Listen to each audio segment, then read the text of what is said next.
summertime, and there is a lot, it's very warm, and maybe I should get up and take a look. I didn't really want to, but I got up and took a look, walked up to the main road up near my office, which was the commander's office. I was on the commander's staff, Lieutenant Colonel Charles Evans, and I was saying, who's making all this noise? Who's making all this noise at this time of the morning?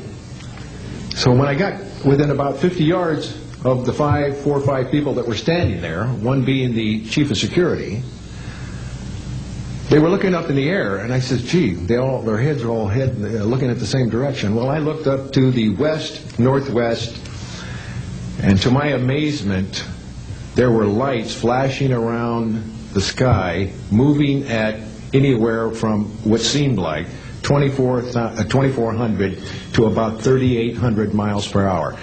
Now, the fact that we're taking an estimate from a distance, we figured, well, this is quite something. However, we continued to watch these darting lights go across the sky and stop. Absolutely stop, come to a dead stop, and reverse in an acute angle their direction, and then proceed on in they were traveling so fast that you could almost see a pattern left by, if you are computer people, when you move a mouse real quick across the screen, you see a little bit of a tail. Well, that's exactly the way these 6 or 7 craft worked. After 5 minutes of watching these things, they all seemed to group up to the west, northwest. Okay? They started to come in on a circle. But what I would like to point out is that where they were putting on their display in the north-northwest sky, just directly east of that is what is known as Area 51. Area 51 is a AEC name, okay? Atomic Energy Commission. That was the old name for Atomic Energy Commission. We knew it as the Groom Lake Flight Test Facility in the Air Force. And it was where we tested our aircraft after we got the prototype made from the Skunk Works. So here are these, let's get back to the circle in the sky. What they did was coalesce and started rotating in a circle, and then they disappeared. Well, I thought, gee, this is something that we have to keep quiet, and that was verified by the chief of security. But we waited there and talked over for a little bit, and it seemed like, I think it was an hour. Then came the radar people from the scopes, which were at 10,000 plus feet, came down for their dinner at 2 o'clock in the morning. And the first person off the bus was a good friend of mine, Anthony Kesar. He said, he was white as a sheet, and he says, did you see that? Yeah, we all said, yeah, it was a nice display. What a show. And he says, we documented them on radar. And he says, we didn't give them clearance. The standing order was let them fly through the radar beam. He says, we documented 6 to 7 UFOs. Now, we don't know who was guiding those, but they were certainly intelligent. And we don't know where they landed because they coalesced and disappeared. So I will say at this point, to keep it short, that I will testify under oath as to what I say is true, and I will do so before Congress. Thank you.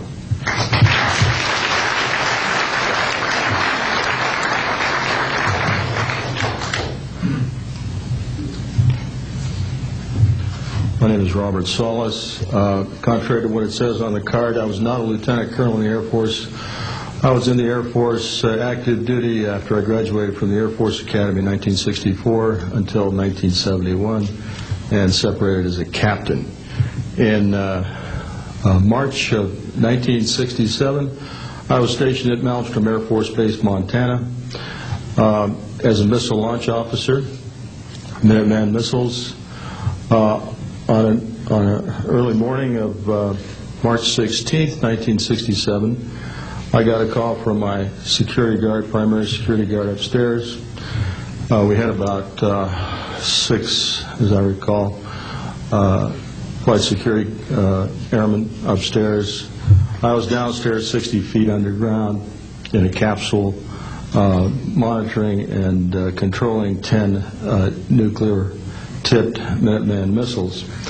I got a call that morning that they were seeing strange lights flying in the sky.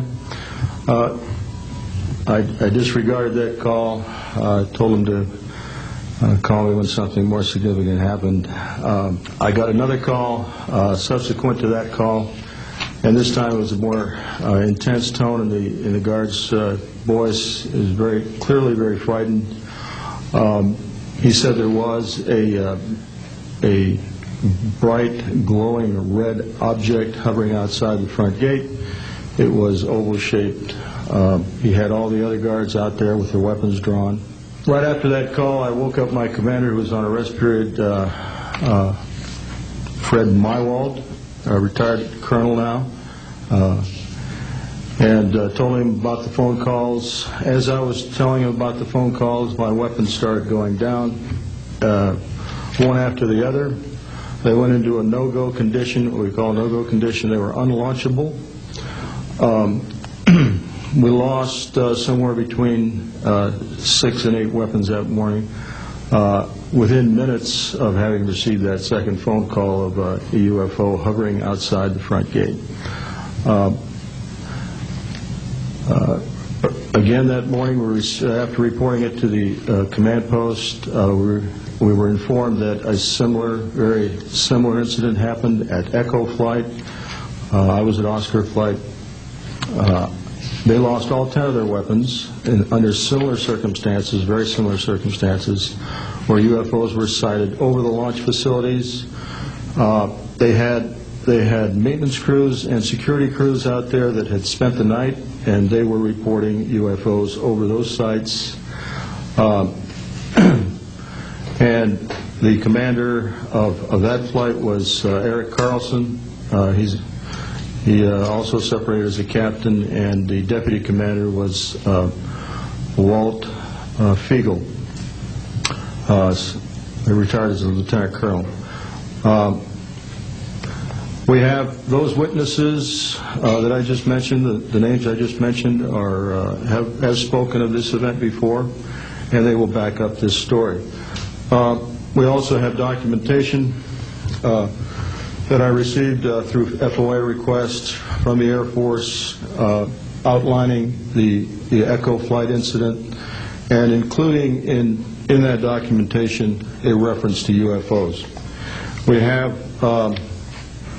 telexes covering this incident, and in one telex it says the fact that no apparent reason for the loss of 10 missiles can be readily identified is cause for grave concern to this headquarters. This was from SAC headquarters. So we've got those telexes. I've got about 12 witnesses that will verify parts of this story, including of a man who investigated the incident afterwards for the Air Force, and you'll hear a little bit more about that from the next witness. And also another guard that witnessed a UFO in that same time period, and another officer who retired full colonel who had other reports of UFOs. Ancillary to that, excuse me, I've got the complete report on a Minot, North Dakota incident. That was Minot Air Force Base, North Dakota, which happened in August of 1966. Very similar UFOs sighted over missile silos, and also a UFO incident that was investigated by the Air Force immediately after our incident within a week. I'm willing to testify to the truth of all these matters that I've spoken about this in front of Congress under oath. Thank you.